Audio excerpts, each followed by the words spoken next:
including but not limited to diving boards, drop slides, starting platforms, and/or climbing walls, have a lifeguard. This CR seeks to change that. The TRC agreed, and even though section 6.3.2.1 already requires a lifeguard if the water depth is greater than 5 feet, the TRC felt that there are cases where pool slides discharge into deeper water and that modifying the current exclusion as the CR submitter proposed was appropriate. The TRC also discussed changes to CPSC CFR 1207, which no longer addresses the maximum water depth for a pool slide.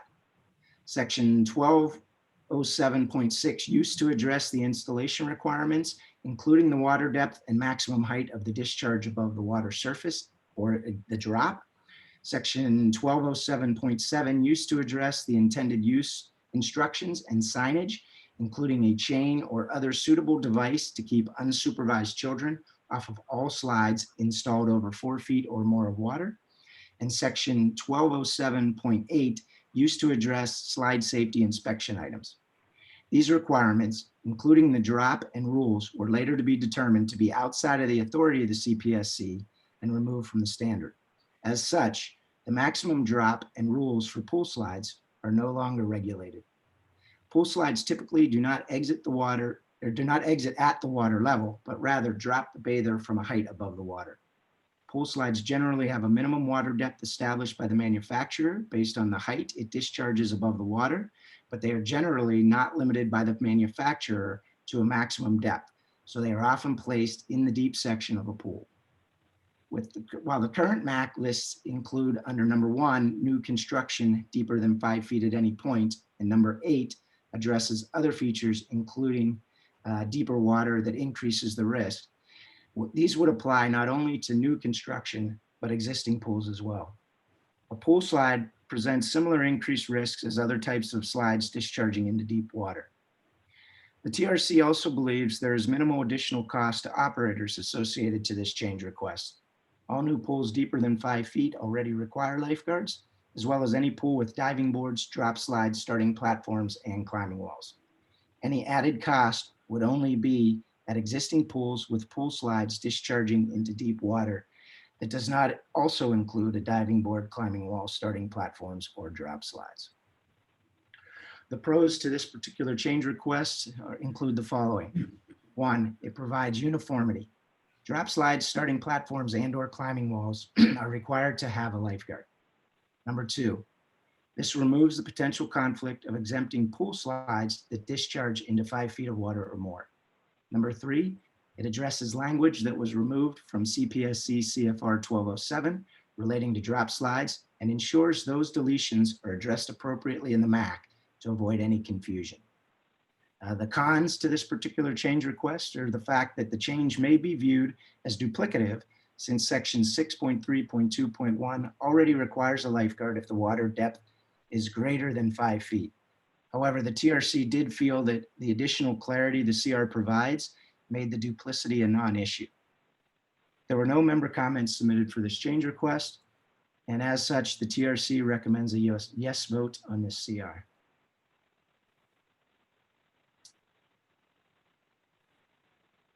Related CR 6.3.2.1-0002 proposes to add any aquatic venue that contains an underwater shelf to the list of aquatic venue types or characteristics which require a qualified lifeguard.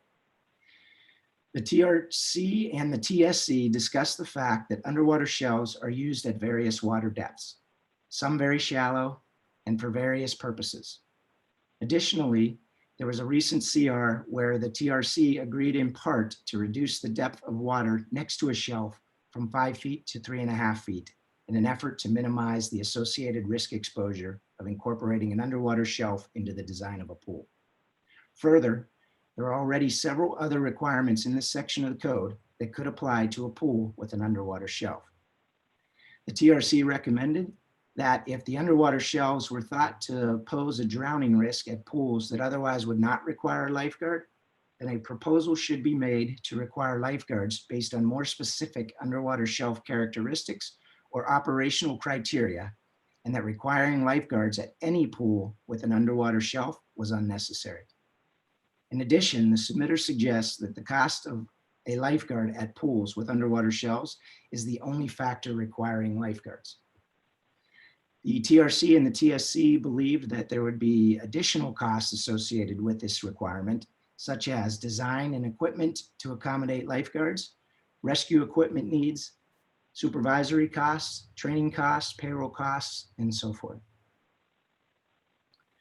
Taking a look at the pros, for this particular CR, the pro would be that it would require lifeguards at aquatic venues that may have been exempt previously, thereby providing additional layer of protection.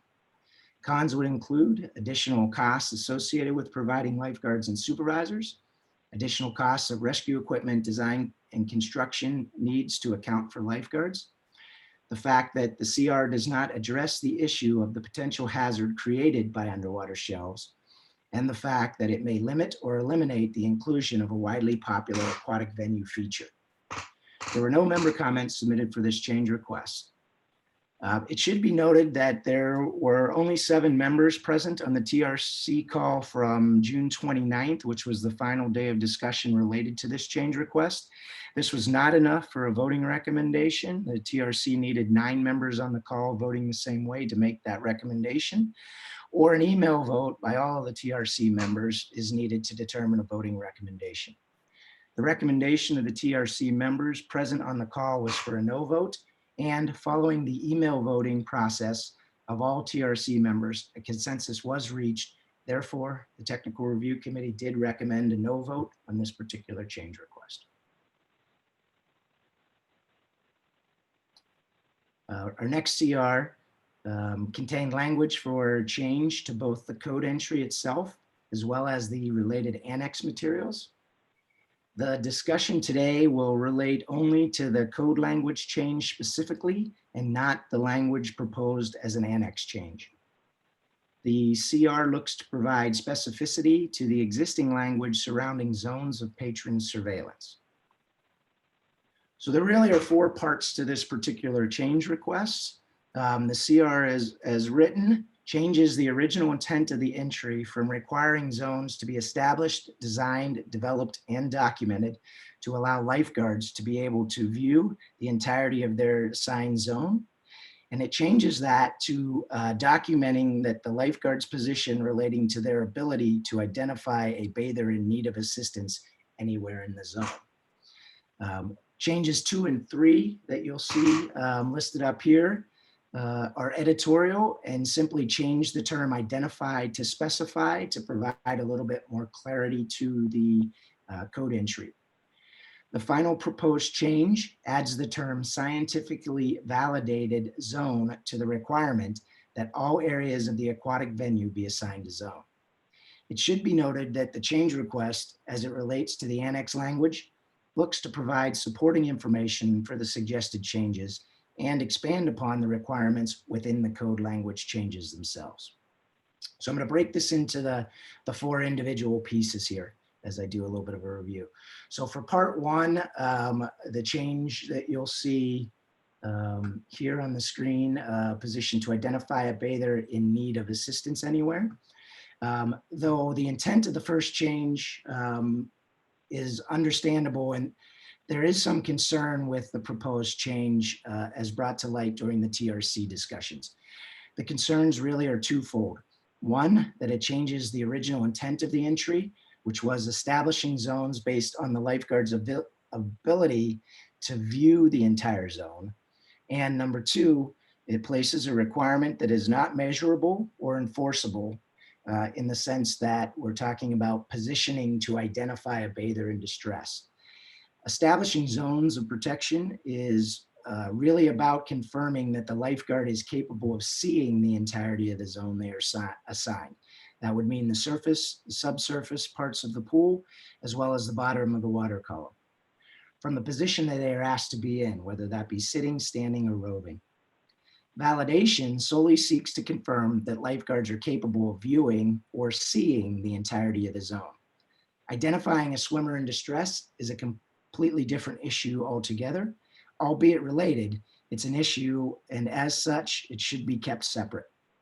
Positioning is only one piece of the lifeguard being able to identify a swimmer in need of assistance. Furthermore, the fact that positioning um, impacts the lifeguard's ability to identify a swimmer in need of assistance makes this proposed language change ambiguous and not enforceable as written. The Lifeguard and Bather Supervision Technical Support Committee agreed and provided the following comments. With regard to item number 1, using the term positioned may be wrongly interpreted as requiring the lifeguard station to be static in nature, despite the additional clarification in line item number 3 of the existing language. And thus, this would not allow for lifeguard locations or stations to be roving positions, especially in cases where theming elements, such as those in water parks and around play structures, prevent a lifeguard from seeing all aspects of zone of patron surveillance from a fixed location. The original language allows for flexibility of a roving position, providing the roving path or pattern allows for surveillance of the entire zone. The other concern is with the language to identify a bather in need of assistance, which is a separate issue that relates back to training of lifeguards and their ability to recognize the signs and symptoms of a guest in distress. This code entry should simply require that the facility owner or operator determine zones of surveillance that allow for lifeguards to be able to see all aspects of their zone. The ability to recognize the guest in distress should be addressed separately. When we look at parts 2 and part 3, the change from identifying to specify, the TRC discussion on changes 2 and 3 really, we felt like they were editorial and that they simply changed the term identify to specify. The TRC does not believe the change in terms here makes much of an impact on the intent or the meaning of the entry and was not opposed to the language change. The Lifeguard and Bather Supervision TSC agreed and provided the following statement. As for proposed changes 2 and 3, we do not see an issue with the language revision or specify rather than identify, and believe it more clearly explains that the specifics of the zone of patron surveillance should be addressed as an educational piece for lifeguards who would be stationed at these zones. When we take a look at part number 4, which is the scientifically validated language, the TRC discussion presented in this CR, part 4, again, thinks that the intention is good, adding scientifically validated to the existing language. However, the TRC believed that the additional changes here would change the intent of the code entry. The original intent was to ensure that all areas of every aquatic venue have been assigned to a specific zone, or in other words, that the compilation of all diagrammed zones of patron surveillance provide complete coverage of each venue. It was not intended to do anything, for example, defining how coverage can come to be. It really was not designed to do anything more than guarantee all parts of the venue are assigned to a specific zone. The Lifeguard and Bather Supervision TSC provided the following. For item number 4, if the term scientifically validated is approved, it should require a definition within the code that clearly outlines the parameters and requirements that are to be considered as scientifically validated, as that language, without more direction, can be potentially interpreted a number of ways. Though some lifeguard and/or training agencies have a prescribed method to test and evaluate zones of patron surveillance, not all providers do. And it then puts the burden of responsibility on the facility operator to provide a scientifically validated process. Who then determines the process validity? The MAC, the AHJ? Question mark. There needs to be more thought put into this definition before such a change can be accepted. The TRC agreed and felt as though some of these proposed changes were good, but simply misplaced. Perhaps the future addition of a new section 6.3.3.1.1.2, creating zones of patron surveillance, would be beneficial and can speak more directly to the process of creating these documents. As far as pros and cons are concerned, on the pro side, would attempt to apply science-based analysis to zone evaluation, and it could possibly define a process to be used when assigning zones and developing zones. And additionally, it could provide uniformity in how zones are established or created.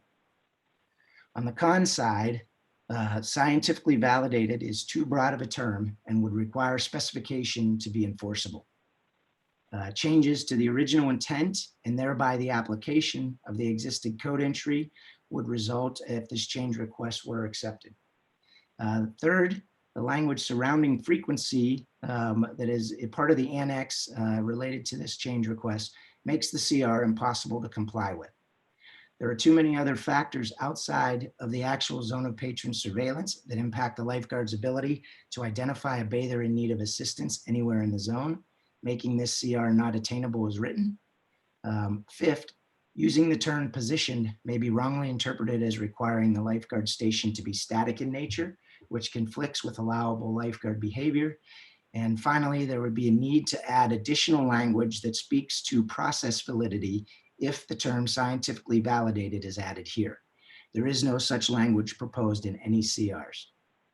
There were no additional member comments submitted for the CR, and the TRC believes that this CR needed too much revision to provide a change to the CR by the submitter, and that accepting this CR would necessitate additional definitions and or code language not provided for in this CR or any others.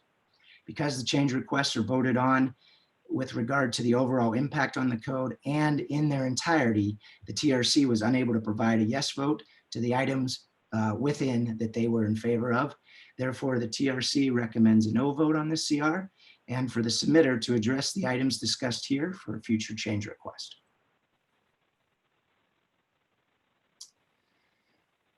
Change request 6.3.4.3.3-0001 looks to broaden the application of the existing code entry by removing a reference to shallow water certified lifeguards and qualified lifeguards, quote, certified for shallow water depths, end quote, from the existing requirement in order to make it applicable to all lifeguards at all bodies of water. The intention of this entry is to ensure that no lifeguards be assigned the task of guarding a body of water of which any part is deeper than the depth at which they have been certified. This should not be applicable only to lifeguards who hold a shallow water certification, but rather to all lifeguards regardless of the type of credential they hold. Although there may have been a desire initially to single out the shallow water certification, this entry must apply to all certification types to accomplish the desired objective of ensuring that no lifeguard is put in a position for which they have not been adequately trained. Additionally, shallow water is currently undefined in the code, and it is not necessary as it relates to this requirement. Section 6.2.1.2.3 and point 4 already discussed the need for training and evaluation in the deepest depth allowed for the certification, and section 6.2.1.3.6 requires course documentation of training and certificates that identify restrictions on depth of water for which any lifeguard is qualified. A title change was also needed for this CR in order for it to be accepted based on the discussion points above and to ensure that it follows the style guidelines set forth in the code. The TRC made a slight modification to the CR to include the title water depth.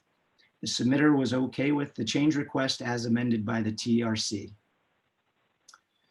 Pros for this particular change request include: 1, broadening the application of the requirement to clearly apply to all lifeguards, and 2, adding or changing the section title to a more appropriate one. There were no cons put forth by the TSC or the TRC, and there were no member comments submitted for this change request.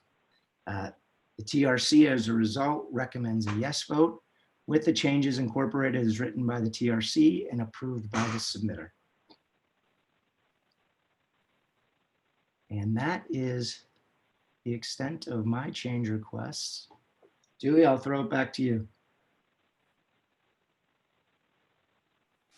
Great, thank you, Joe. So we just want to open up for comments.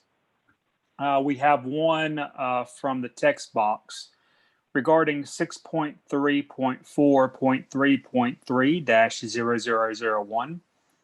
Some argue that lifeguards should not be working at an aquatic facility that includes any deeper water than what they're trained to perform. Does this CR address that?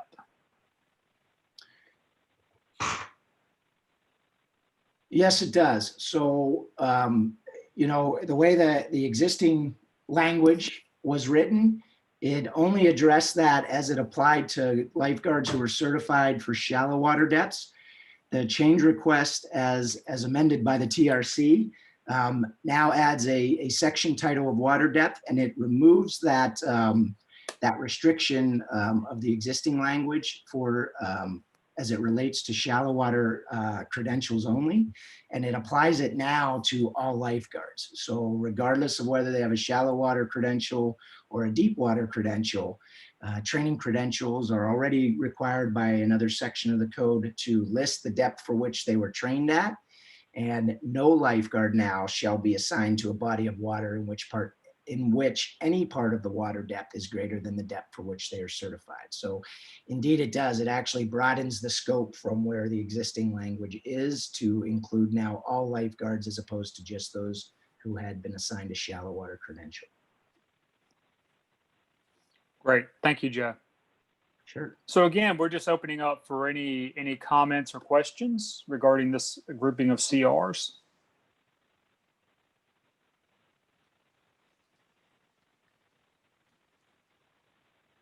Dewey, Amanda has her hand raised. Okay, Amanda? Hi, I did want to point out one potential con I see with this CR 63433-0001.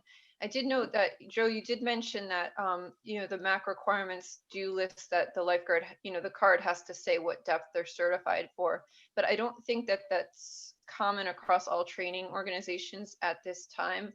And I'm wondering if this would be difficult for operators with deeper facilities to find a lifeguard that's been certified for a specific depth where, and whether there are other options, say they couldn't find them, but they were able to through in-service training or other things, site-specific evaluation of the guard skills at the facility, be able to determine that they could make rescues in the depth of water for the facility that they're working at. So I was just wondering if this would be too limiting in the way it's written, that they have to be certified to that depth. I certainly agree that for shallow water courses, they shouldn't be working at deeper facilities because the content is different and the skills are different.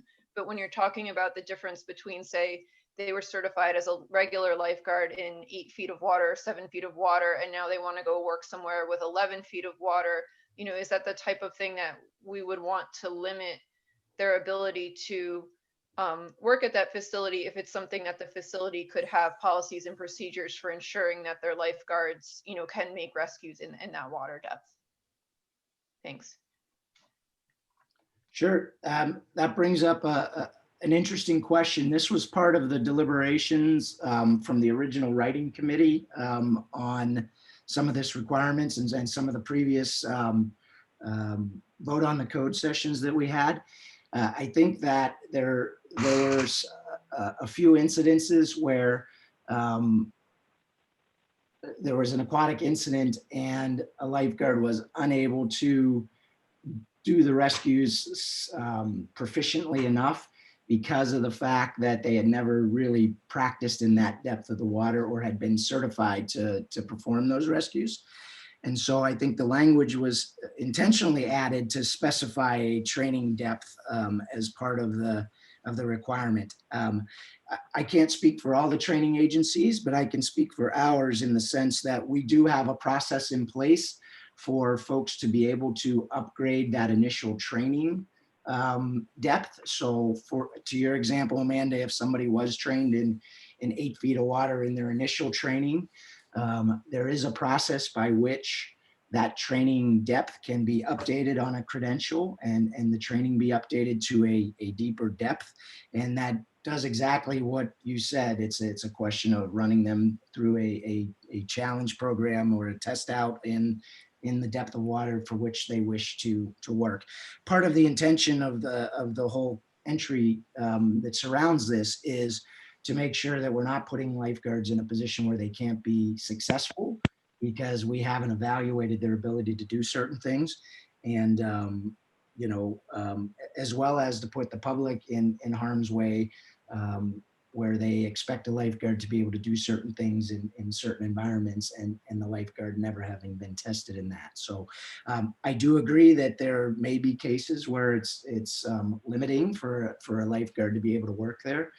But in my personal opinion, the outcome potential of allowing that to happen is far greater than the impact that it would have on somebody not being able to work at a particular facility. So that's my take on it. And there are processes and ways to go about doing that. I'm certain that some of the other agencies have the ability to do the same thing, but I can't speak directly to their processes.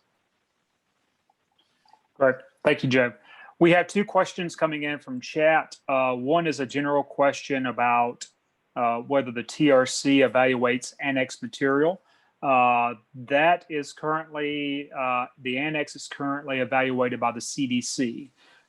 So the TRC, we do look at annex suggestions as it comes in through change requests, because some change requests are listed as annex. So those get evaluated with the voting process. But after the conference, after the vote, then we assemble an annex committee, which is right now led by the CDC, that updates the annex. So that's a slightly separate process. And so we have a, go ahead, Joe. Sorry, yeah, if I can just tap onto that a little bit. The TRC also, during their deliberation, will make note if we feel that there's a need for supporting language in the annex. So if we accept a change request and we feel that there is the need for additional language in the annex to help explain or support the new language that's being put forward, then we will make that recommendation as well to CDC and to the annex committee that works on those revisions. And from there, they'll decide which direction to go. So it is something that we do think about, and we do make some suggestion based on the acceptance or rejection of a particular change request and what the needs for the annex might be. Great, thank you. And then Joe, I've got another question to toss your way. We have a question of, are there water depth range levels for certification? So I can't speak for all the agencies again, but I can speak to our organization. Our organization breaks it off by the foot, right? So when you do your training, you are the process of issuing a credential rounds it to the nearest foot of water. So if you do it in 12 feet, your credential will reflect 12 feet. If you do it in 10, it will reflect 10. That is rounded down to ensure that half a foot, so to speak, doesn't make the ultimate difference. But that's how we do it. I don't know what the other organizations do. We do classify credentials as well, with a shallow water credential in our organization being 5 foot or less. And we still specify the depth on there, and then anything over the 5 foot, it's a separate credential that is based on the type of venue, whether it's open water or a water park environment, or just a community flat water pool that is depths greater than 5 feet. Hi, this is Jill White, and I can speak to the StarGuard program. That, since its inception, has also been doing by the foot. With no distinction between shallow water and deep water. It's simply based on being able to verify at the facility where you train. That starts out your credential with being able to verify skill at a certain depth in your training class. And then it needs to be verified again by the employer based on where that lifeguard is being assigned. So if within a facility that lifeguard has proved credential at 8 feet, within that venue, they can be within that facility, they can be at 8 feet.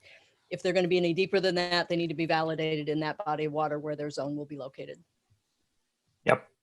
And just kind of round it out, the Red Cross and StarGuard, and I believe NASCO, all have various certifications for water depths. Once you get to the more minor agencies, or regional agencies, quote unquote, I should say, I'm less certain. I know the YMCA of the USA does not have a depth-based training And I don't believe Boy Scouts does, but I'm unsure on that one. When we look at the MAC allows agencies to define what they determine as deep water and shallow water. So there's not a depth given in the MAC. Correct. Already included in the MAC, there is a section where they're required to have met pre-service requirements. So Right. regardless of what depth they were certified at, that the lifeguards need to meet requirements to be able to rescues and perform the duties in those depths. Yeah, that's correct, Miklos. That's part of the safety plan and the pre-service employment requirements, right? You have to confirm that you can't rely solely on their initial training. You have to verify, to Jill's point, you have to verify that they can perform those skills in the environments in which they'll be working at your facility as an operator. So great point. We also want to note, as one commenter has, that it's important to note that pre-service training is separate from initial certification or lifeguard training. Those are two different concepts.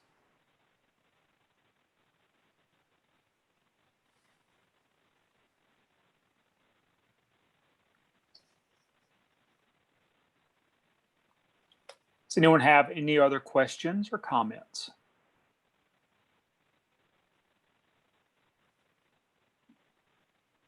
Okay. Thank you so much, Joe. I'm going to turn the floor back over to our Executive Director, Christy Reister. Thanks, Dewey, and thanks, Joe. That was great. All right. I hope that everybody is having a great conference so far. Thank you so much. I know it's been a long day. We have a break now, and we're a little bit, I believe we're a little bit ahead of schedule. So you actually have 30 minutes before your next caucus meeting starts, which will be at 5:30. I think you can see it here on the screen. So if there are any questions, please let me know. And any feedback is great too. If you want to put any feedback in the chat, or if anyone wants to make any comments, any suggestions, we still have a couple more days and a lot to get through. So if there's anything that we can do to improve, please let us know. Since we won't be regrouping as a full group after the caucusing, I just want to say thank you. Thank you again to all of our sponsors. And we will see you all back here together tomorrow. I believe we start, I got to get all my times right because I know we're on different time zones, but we'll be starting at 11 a.m. Eastern tomorrow. I think I see something in the chat here. I know people are asking if we can skip the break.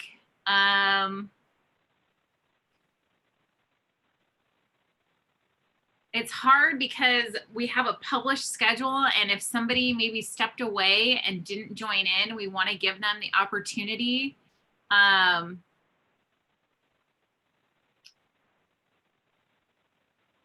Michelle says she agrees.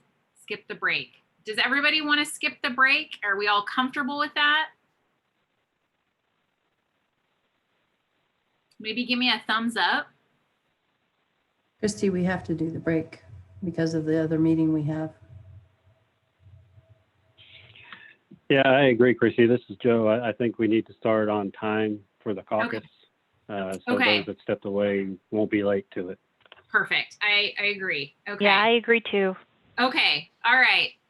Well, thanks everybody for your input. And we will just go ahead and stay on schedule. So please join your separate link for your caucus group that will be starting at 5:30 Eastern time.